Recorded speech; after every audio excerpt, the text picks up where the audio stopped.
অনেক দিন পরে একটা নতুন ভিডিও করছি, নাচেরই ভিডিও। তো সাংঘাতিক গরম আর ছাদের মধ্যে মানে বিভৎস রোদ, পা পুড়ে যাওয়ার মতন পরিস্থিতি। বিহাইন্ড দ্য সিন এখন সেটাই প্রমাণ পাচ্ছ। আর গানটা শুনে আশা করি তোমরা বুঝেই গেছো কি গানের মধ্যে হবে। ওইটা কি করছে কে জানে, ভগবানই জানে ও কী করছে এটা। যাই হোক, তো বিহাইন্ড দ্য সিনটা দেখো। অবশ্যই খুব তাড়াতাড়ি এডিটিং চলছে, গানটাও চলে আসবে খুব তাড়াতাড়ি।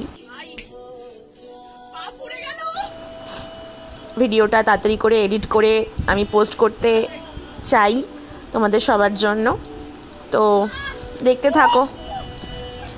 খুব কষ্ট হয়েছে গো এই ভিডিওটা করতে, বিভৎস কষ্ট হয়েছে। মানে এত গরম, এই গরমের মধ্যে আমরা যে কিভাবে ভিডিওটা বানিয়েছি আর কিভাবে করেছি, সাংঘাতিক অবস্থা, সাংঘাতিক। এখানে শ্যুটটা শেষ হওয়ার পরে ওর মুখের এক্সপ্রেশনটা দেখো। সত্যি মানে পায়ের নিচে এত জ্বালা করছিল, লাস্টে বরফ ঘষতে হয়েছে পায়ের তলায়। মানে এত ব্যথা করছিল আর জ্বালা করছিল।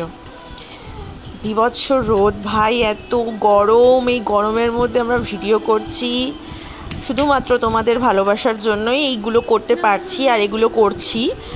আশা করি আমাকে সাপোর্ট করবে তোমরা। তো চলো দেখতে থাকো। ও আমাকে কপি করছে, দেখো কেমন পাজি কপি করছে। যাই হোক, এর মধ্যেও একটু হাসি ঠাট্টা মজা করে আমরা ভিডিওটা করেছি। গরম লাগছিল, তার মধ্যেও একটু নিজেকে মোটিভেট করার জন্য যতটা পারা যায় আর কি চেষ্টা চলছিল আমাদের মধ্যে। তো সেইভাবেই করার চেষ্টা করছিলাম। অ্যাট লাস্ট শেষ হয়েছে ভিডিওটা।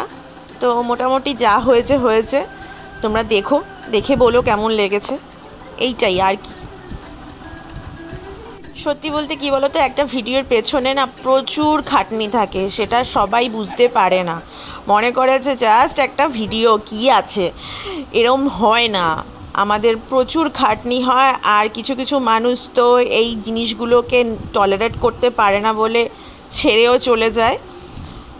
কিন্তু যদি থাকতে হয়, করতে হয়, তাহলে লেগেই থাকতে হবে, তাহলেই সাকসেস পাওয়া যাবে, এটা আমি মনে করি। যত কষ্ট করবে তত ভালোভাবে সাকসেস পাবে। তো ওই কারণের জন্য আমি এখনও অবধি কন্টিনিউয়াস করে যাচ্ছি। এই মেয়েটা খুবভাবে আমাকে হেল্প করে, যথেষ্ট সাপোর্ট করে, আর আমাকে অনেকভাবে এইসবের মধ্যে মোটিভেট করে। তো ওই কারণের জন্য আমি করতেও চাই আর করিও। তো এটাই হলো বিহাইন্ড দ্য সিন আমাদের।